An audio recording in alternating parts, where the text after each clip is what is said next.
Widely known that this cartel is in partnership with Scotland's Lions Gang, making vast profits from killing Scots. Horror reigns on the streets of Glasgow, a city torn apart by the brutal rule of its biggest drug families.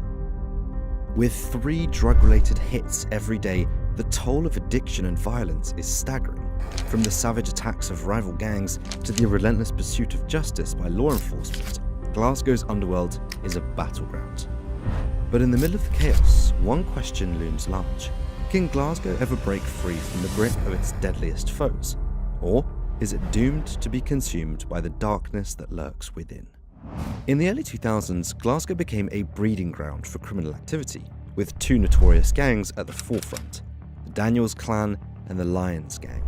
The catalyst for their bitter feud can be traced back to a daring theft that shook the foundations of the Scottish underworld. It was a daring heist orchestrated by the Lions Gang that set the stage for years of bloodshed. In 2001, they brazenly stole a substantial stash of coke from the Daniels Clan, a move that ignited simmering tensions between the 2 factions. You see, the theft wasn't merely about drugs, it was a power play, a declaration of war over control of Glasgow's lucrative drug trade. As the conflict escalated, the city transformed into a battleground, with violence erupting on its streets. People getting shot in the street. Once known for its vibrant culture, Glasgow now bore witness to brutal turf wars and retaliatory attacks. One of the most infamous events during this period occurred in December 2006, forever etching its place in Glasgow's dark history. 2 hitmen, believed to be from the Daniels Clan, launched a daring assault on a garage owned by the brother of the Lions Gang's leader. Armed with handguns and clad in ominous black coats, they struck swiftly, leaving a trail of bloodshed in their wake. When the smoke cleared, 3 victims lay on the ground, casualties of the ruthless power struggle. Among them was Stephen Lyons, a key figure in the Lions Gang. The attack, orchestrated with precision, sent shockwaves throughout the city, marking a pivotal moment in the escalating conflict. But the violence didn't stop there. In the ensuing chaos, the Daniels Clan suffered a devastating blow with the death of Kevin Carroll, a notorious figure within the gang. Carroll, known by the ominous nickname Gerbil, was a long-standing enemy of the Lions Gang, his vendetta fueled by years of animosity. In 2006, as Carroll sat unsuspecting in a car parked outside a supermarket, masked killers descended upon him, unleashing a hail of gunfire. Trapped inside the vehicle, Carroll had no chance of escape, meeting his demise in a hail of bullets. The murders of Stephen Lyons and Kevin Carroll were just 2 in a series of brutal acts that defined Glasgow's descent into chaos. With each life lost, the feud between the Daniels Clan and the Lions Gang grew more volatile, plunging the city into a state of perpetual fear, which brings us to the connections and alliances of the gang. As the conflict between the Lions Gang and the Daniels Clan raged on, a new player entered the deadly game, shifting the balance of power in Glasgow's criminal underworld. The Lions Gang, seeking to bolster their resources and expand their reach, allied with none other than the infamous Kinahan cartel from Ireland. The roots of this unholy alliance can be traced back to the early 2000s. Drawn together by a shared appetite for power and profit, the two criminal organisations formed a pact that would have far-reaching consequences for Glasgow and beyond. The Kinahan cartel, notorious for its ruthless tactics and iron grip on Ireland's drug trade, provided the Lions Gang with access to a steady supply of high-quality drugs, including coke and heroin. This influx of illicit substances fueled the Lions Gang's ascent, empowering them to strengthen their grip on Glasgow's streets. But the alliance wasn't merely about drugs. It was a strategic move to consolidate power and control. With the backing of the Kinahan cartel, the Lions Gang became a formidable force, striking fear into the hearts of their rivals and solidifying their position as the dominant players in Glasgow's criminal underworld. The shift in power dynamics became starkly evident following the death of Jamie Daniel in 2016. As the head of the Daniels clan, Jamie's demise left a power vacuum that the Lions Gang wasted no time exploiting. With their newfound strength and resources, they launched a relentless campaign of violence against their enemies.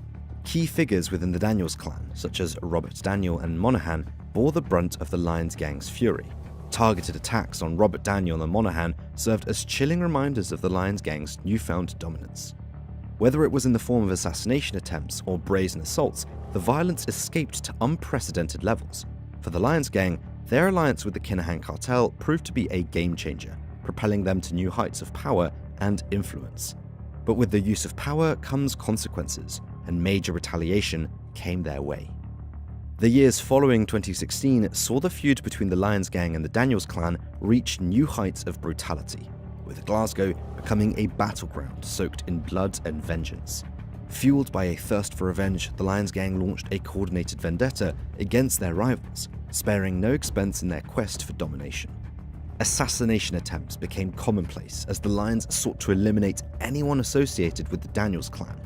Following this aggressive stance by their rivals, the Daniels clan fought back by blazing gunshots at the Lions' headquarters and even ended up assassinating a few members of the gang.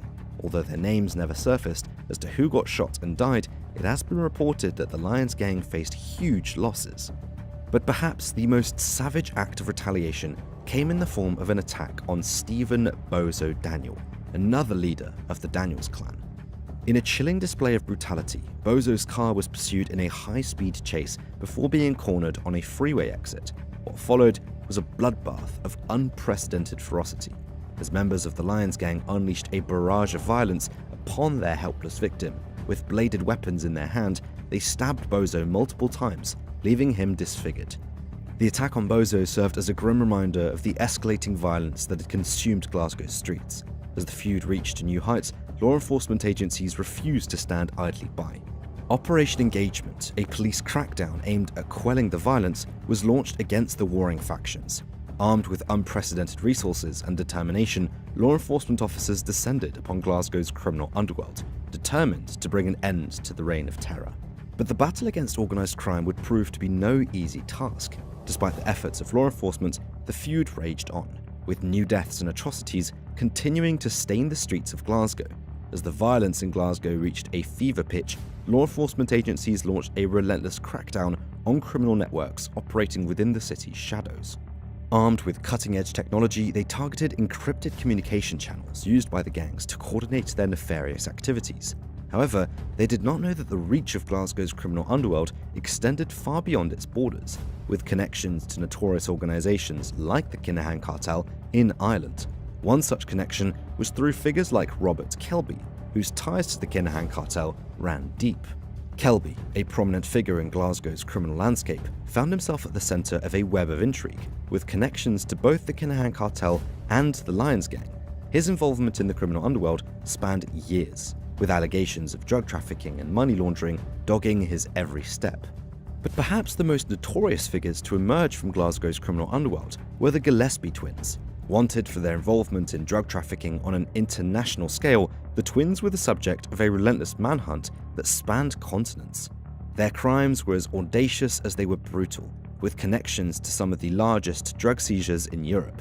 From their base in South America, they orchestrated a vast smuggling operation, flooding the streets of Glasgow with illicit substances and leaving a trail of destruction in their wake. But as law enforcement agencies closed in, the twins vanished into the shadows, their fate uncertain. With the weight of justice bearing down upon them, they became the focus of an international manhunt, pursued by authorities determined to bring them to justice for their crimes. But as law enforcement came into action, another silent killer stalked Glasgow's alleyways and tenements: drug addiction. With each passing day, the toll of drug-related deaths in Scotland rose, painting a grim portrait of the human cost of the drug war. Gangs were no longer the only danger in the city. The rise in drug-related deaths was staggering, with statistics revealing a harrowing truth. In Scotland, 3 people died from a drug overdose every day. These weren't just numbers on a page, they were lives cut short, families torn apart, and communities left reeling in grief. It wasn't just the violence of the streets that claimed lives, it was the insidious grip of addiction, fueled by a relentless supply of deadly drugs. As the Lion Gang's influence waned and their grip on the drug trade loosened following the police's pursuit, consumers found themselves at the mercy of dangerous substances cut with toxic additives. The impact was devastating, as users fell victim to overdose and tainted drugs, their lives snuffed out in moments of desperation and despair. With each death, the Lions Gang's influence waned further, their once mighty empire crumbling under the weight of addiction and death.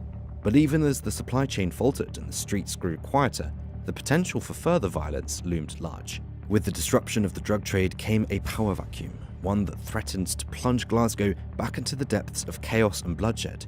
But then came the eventual downfall. The once mighty empires of the Lions Gang and the Daniels clan lay in ruins, their leaders dead or imprisoned, their power shattered by the relentless pursuit of justice. In a series of coordinated strikes, law enforcement agencies moved swiftly to dismantle the criminal networks that had terrorized Glasgow for years. Key figures within both gangs fell like dominoes, their reign of terror brought to a crushing halt by the long arm of the law. Among the casualties was Stephen Bozo Daniel, the feared leader of the Daniels clan. His savage attack on the freeway exit left him scarred and broken, a mere shadow of his former self. Despite surviving the onslaught, Bozo found himself behind bars, facing a 10-year prison sentence for his crimes. But Bozo was not alone in his downfall. His trusted lieutenants and enforcers, once feared and respected on the streets of Glasgow, now languished in prison cells, their days of violence and brutality brought to an abrupt end by the forces of law and order. The Lions Gang fared no better, their once untouchable leaders now facing the full weight of justice. With the arrest of key members and the disruption of their drug supply chain, their grip on Glasgow's streets weakened, their influence fading into obscurity. But despite the victories won by law enforcement, the fight against organised crime was far from over. As Detective Inspector Liam Wilson of the Glasgow Police put it, "We've made significant progress in dismantling these criminal networks. But we are not complacent. We will continue to pursue those responsible for perpetuating violence and misery in our communities until every last one of them is brought to justice." What are your thoughts on this? Do you think Glasgow will be able to heal from all the violence, or is the city long lost? Let us know in the comments below. If you like our content, don't forget to check out our channel. We've got many more stories from the underworld to share with you. See you in the next one.